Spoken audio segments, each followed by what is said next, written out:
시청자 여러분 안녕하십니까? 헬로티비 뉴스입니다. 먼저 오늘의 주요 뉴스부터 보고 오시죠.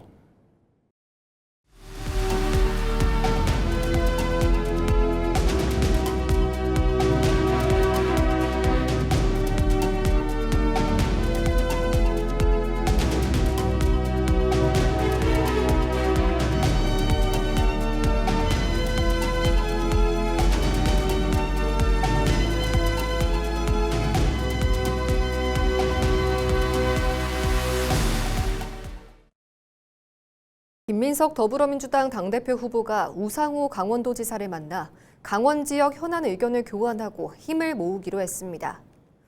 김 후보는 23일 강원도청에서 우 지사와 만나 국정과 도정에서 이재명 대통령과 우상호 지사는 최상의 파트너라며 당대표가 되면 국정과 도정, 당과 강원이 최상의 파트너십을 이루도록 하겠다고 말했습니다.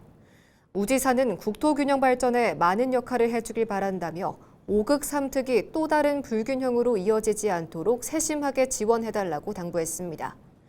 김 후보는 이어 기자들과 만난 자리에서 5극 3특 메가 프로젝트에서 중요한 것은 지방주도 성장이라며 정부가 큰 그림을 그렸다면 당과 강원도가 협력해 세부 그림을 그려나가겠다고 밝혔습니다. 동해시의 한 자동차 부품 제조 공장에서 불이 나 출동한 소방대에 의해 4시간 30분 만에 꺼졌습니다. 23일 새벽 3시 50분쯤 동해시 구호동의 한 자동차 부품 제조 공장에서 화재가 발생했습니다. 소방당국은 인력 60여 명과 장비 20대를 투입해 진화 작업을 벌인 끝에 오전 8시 20분쯤 큰 불을 잡았습니다. 이날 화재로 공장 안에 있던 60대 작업자 1명이 고립돼 구조 작업이 진행됐지만 끝내 숨진 채 발견됐습니다. 동해시는 화재가 발생하자 다량의 연기 발생으로 현장 주변 접근을 자제해달라는 재난 안전 문자를 발송하기도 했습니다. 조업 중이던 어선에서 불이 났지만 해경의 신속한 대응으로 승선원 전원이 무사히 구조됐습니다. 지난 22일 오후 8시 10분쯤 양양군 강현면 물치항 동쪽 약 3km 해상에서 9.16톤급 어선에 화재가 발생했습니다. 속초 해경은 경비함정과 구조대를 투입해 불을 끄고 배에 타고 있던 선원 9명을 모두 무사히 구조했습니다. 해경은 사고 선박이 예인되는 대로 정확한 사고 경위를 조사할 예정입니다. 횡성군이 횡성군 반감 여행 2차 사업을 시행한다고 밝혔습니다. 사전 신청은 오는 27일부터 횡성군 반감 여행 공식 홈페이지를 통해 선착순으로 진행되며 여행 경비의 50%를 모바일 지역사랑 상품권으로 환급받을 수 있습니다. 환급액은 횡성군 관내에서만 사용할 수 있으며 개인은 최대 10만 원, 2인 이상 단체는 최대 20만 원을 환급받게 됩니다.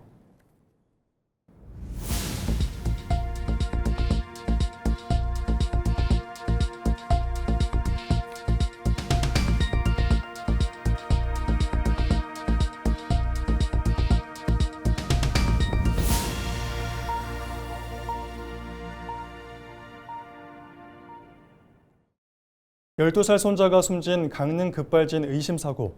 지난 2022년 사고 이후 현재까지도 사고 책임을 둘러싼 법적 공방이 이어지고 있는데요.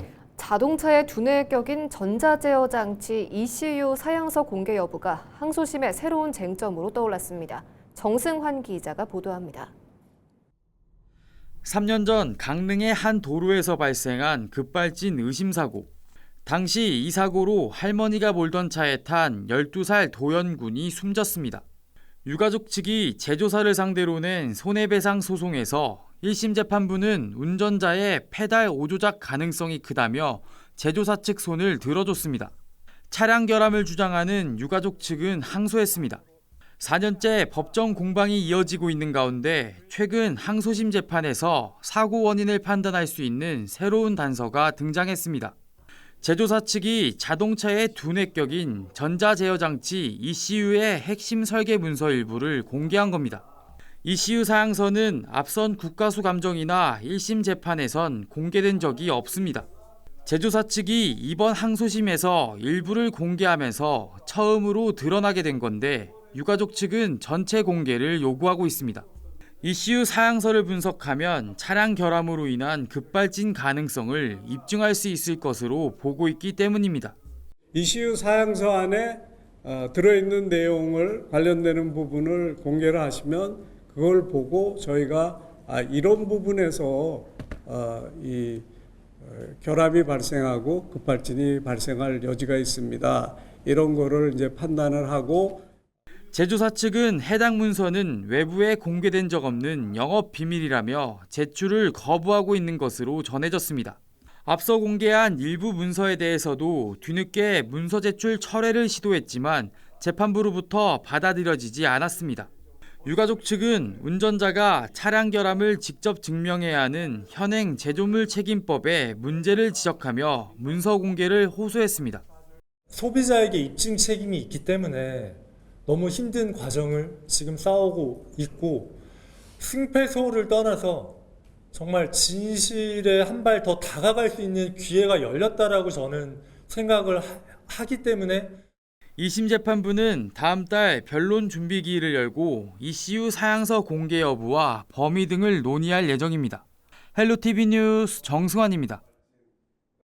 속초 북부권과 고성 남부권의 발전을 가로막아온 군사시설 보호구역 규제가 35년 만에 대폭 풀립니다. 군 통신시설 주변 고도 제한이 대부분 해제되면서 주민들의 재산권 회복은 물론 도시 개발에도 새로운 전기가 마련될 것으로 기대됩니다. 최성식 기자가 보도합니다. 속초시 장사동과 영랑동 일대입니다. 속초도심은 고층 건물과 대규모 아파트가 가득한 반면 북부권은 대부분 오래된 주택들이 밀집해 대조를 이룹니다. 이 일대가 군사시설 제한 보호구역으로 묶여 공동주택과 상업시설 개발이 사실상 막혀 있었기 때문입니다. 속초시 장사동 왕복 4차선 도로변입니다. 군사시설로 인한 고도 제한 규제로 인해 보시는 것처럼 수십 년째 낙후된 상태를 벗어나지 못하고 있습니다. 이 같은 상황이 35년 만에 달라지게 됐습니다. 국방부는 21일 서울 여의도 면적의 10배에 달하는 군사시설 보호구역을 해제하거나 완화한다고 밝혔습니다. 국방부는 국민 권익 증진과 지역균형 발전을 위해서 약 2,916만 제곱미터의 군사시설 보호구역을 해제 및 완화합니다. 이번 조치로 군 통신시설을 중심으로 반경 2km였던 제한보호구역 범위가 500m로 대폭 축소됩니다. 이에 따라 고성군 토성면 용촌리 등 4개 마을 450만 제곱미터, 속초시 장사동과 영랑동 등 188만 제곱미터가 제한보호구역에서 해제됩니다. 속초 북부권의 고도 제한이 전면 해제되면서 공동주택 건립과 도시개발 사업도 가능해질 전망입니다. 지자체, 지역사회단체와 정치권이 국방부 등 관계기관에 군사규제 완화를 지속 건의해온 성과라는 평가가 나옵니다. 국방을 위해서는 반드시 있어야 될 시설이지만 그것도 또 주민들에게 너무 피해를 주어서는 안 된다 하는 그런 공감대가 국방부를 움직이게 했고요. 또 그 주민 여러분들의 그 많은 염원들이 하나로 뜻이 모아져서 뭐 이렇게 좋은 결과가 있게 된 것 같고요. 이번 규제 개선으로 노후 주거지역 정비와 공동주택 건립, 기반시설 확충 등 개발 여건이 크게 개선될 것으로 지역사회는 기대하고 있습니다. 또 영랑호 관광단지 조성과 도시재생 사업 등에도 탄력이 붙을 전망입니다. 이제 북부권에도 속초시의 균형 발전 내지는 새로운 변화가 올 거라고 생각합니다. 요번에 고도 제한의 해제 문제는 단순한 고도 제한의 문제만이 아니고 지금까지 그 북부권을 옥죄고 있었던 장막의 유리 천정을 뚫고 북부권의 개발을 새롭게 할 수 있는 그런 계기가 됐다고 생각합니다. 군사시설 보호와 주민 재산권 사이에서 수십 년간 이어져 온 갈등. 이번 규제 해제가 속초 북부권과 고성 남부권에 새로운 성장 동력이 될 수 있을지 관심이 모아지고 있습니다. 헬로티비 뉴스 최성식입니다. 생성형 AI를 활용한 관광 홍보가 새로운 지역 홍보 방식으로 떠오르고 있습니다. 정성군이 올해 처음 개최한 AI 관광 영상 공모전에는 전국에서 170여 편이 넘는 작품이 출품되며 높은 관심을 받았습니다. 정선군은 AI를 활용한 관광 콘텐츠 발굴에 이어 행정 업무 지원 시스템까지 구축하며 활용 영역을 넓히고 있습니다. 이다혜 기자가 보도합니다. 정선의 사계절과 주요 관광지가 생성형 AI를 통해 새로운 모습으로 재탄생했습니다. 드라마와 뮤직비디오, 애니메이션 등 다양한 형식으로 정선의 매력을 표현한 영상들입니다. 정선군이 지난 5월 처음 개최한 2016 정선여행 AI 영상 광고 공모전에는 전국에서 모두 175편의 작품이 출품됐습니다. 당신의 상상 광고가 되다를 슬로건으로 생성형 AI를 활용해 60초 분량의 정선 관광 광고를 제작하는 방식으로 진행됐습니다. 전문가와 내부 심사를 거쳐 모두 9개 작품이 수상작으로 선정됐습니다.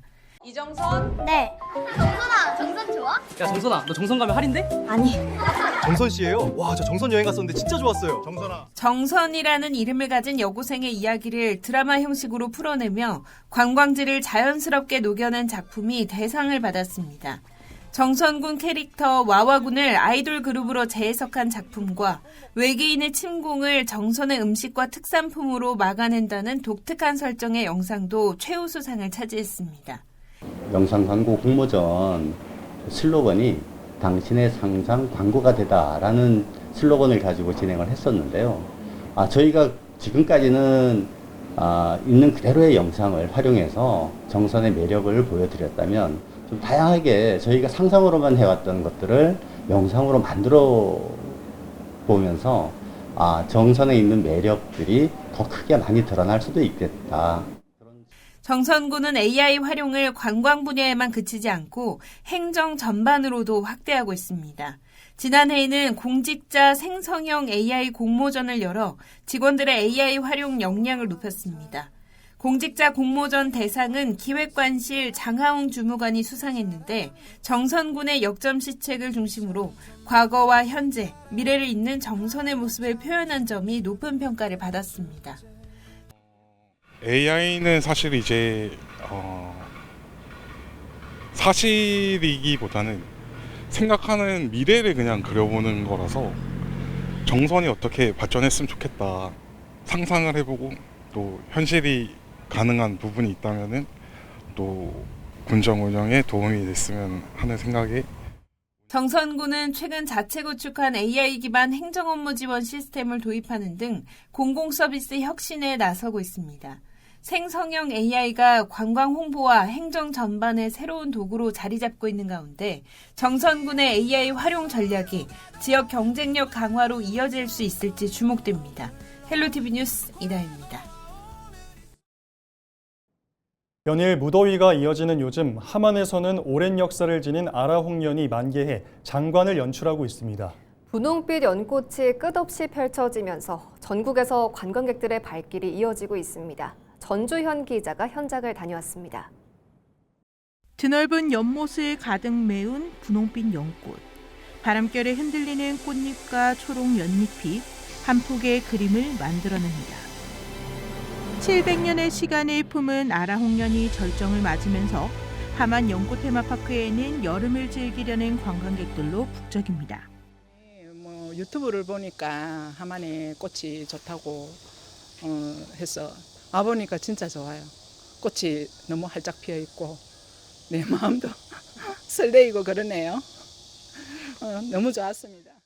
연꽃 테마파크에는 전망 데크와 산책로가 잘 조성되어 있어 가까이에서 연꽃을 감상할 수 있는 것이 가장 큰 매력입니다.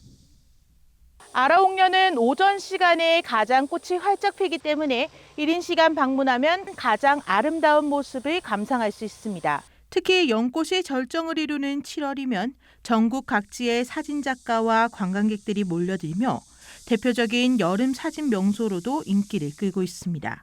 여기 연꽃 테마파크가 작년에 처음 왔는데 너무 아름답게 꾸며져 있고요. 사람들이 사진 찍는 명소로서 너무 사진도 잘 나오고 그래서 올해 또 왔습니다. 아라홍련은 아름다움뿐만 아니라 특별한 역사도 간직하고 있습니다. 지난 2009년 함안 성산산성에서 발견된 고려시대 연실을 발화시키는 데 성공하면서 700여 년 만에 다시 꽃을 피웠습니다. 오랜 세월 생명력을 이어온 아라홍련은 역사성과 희소성을 인정받으며 함안을 대표하는 여름 관광자원으로 자리매김했습니다. 오랜 시간을 품고 다시 피어난 한 송이 연꽃. 역사와 자연이 함께 살아 숨쉬는 함안 아라홍련이 올여름 관광객들에게 특별한 추억을 선사하고 있습니다. 헬로티비 뉴스 전주연입니다.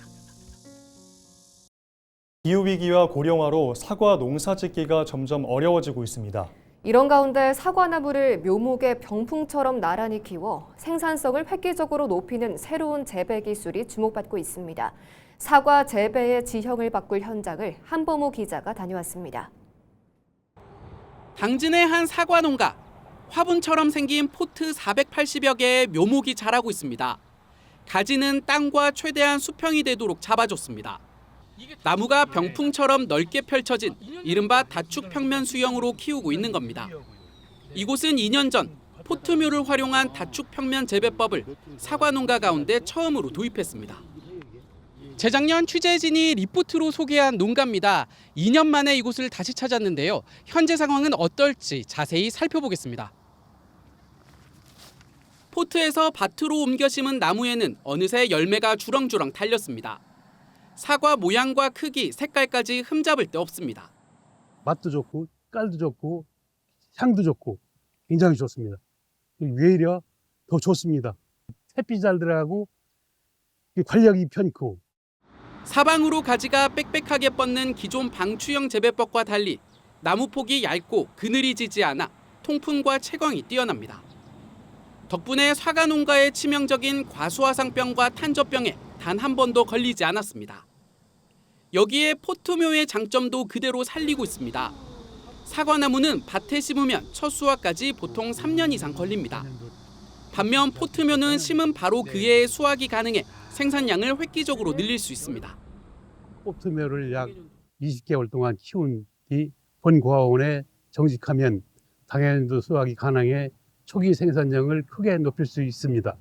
실제로 이 기술을 적용한 결과 관행 재배보다 최대 3배 정도 높은 조수익을 기대할 수 있었고, 성공 사례가 잇따르자 새로운 재배법은 주변 농가로 빠르게 확산하고 있습니다. 당진의 사과 다축 재배 면적은 15헥타르로 늘었는데 이 가운데 5분의 1인 3헥타르가 포트묘를 활용하고 있습니다. 한쪽에다 키우면 되니까 묘목을. 그래서 2년 키워가지고 3년째 밭에다가 정식 해버리면 바로 그 해부터 사과가 열으니까 얼마나 그게 농가에서는 좋아요. 이 당진 쪽에서는 지금 이게 아주 히트예요, 아주. 조기 수확과 생산성 향상, 노동력 절감 효과가 입증되자 당진시도 기술 보급에 적극적으로 나서고 있습니다. 특히 포트 묘목을 활용한 다축가온 확대에 중점을 두고 있습니다. 전문가 현장 컨설팅 그리고 재배 기술 교육을 매년 실시해서 농가들이 안정적으로 사과 다축 재배 기술을 정착을 할 수 있도록 계속 지원할 예정입니다. 당진시는 포트묘를 활용한 사과 다축 재배 면적을 4년 뒤엔 지금의 2배로 키우겠다는 계획입니다. 헬로티비 뉴스 한보호입니다. 태백시가 7월 3일 기준 고유가 피해 지원금 98.4%를 지급한 것으로 집계됐습니다. 이에 따라 8월 31일까지 고유가 피해 지원금 소비 촉진 주간을 운영합니다. 이번 소비 촉진 주간에는 여름 휴가철과 지역 대표 축제 기간에 맞춰 시민들의 소비가 전통시장과 골목 상권으로 이어질 수 있도록 다양한 행사를 추진할 계획입니다. 춘천시가 오는 31일부터 다음 달 1일까지 춘천시청과 한림대학교에서 에듀포레스트 춘천 페스티벌을 개최합니다. 이번 축제는 3년간의 교육특구 시범사업 성과를 공유하기 위해 마련됩니다. 춘천시는 영어 말하기 대회와 그레이트 북스 포럼, 필사대회 등 시민이 참여하는 프로그램을 운영할 계획입니다. 인제 남면 상남이 공공하수 처리장이 준공됐습니다. 인제구는 하천 수질 보호를 위해 남면과 상남면에 배수 설비와 맨홀 펌프장을 갖춘 공공하수 처리장을 신설했습니다. 인제구는 오는 8월 한국환경공단으로부터 인수인계를 거쳐 하수 처리장을 군 관리 체계로 전환할 방침입니다. 이상으로 뉴스를 마칩니다. 시청해주신 여러분 고맙습니다.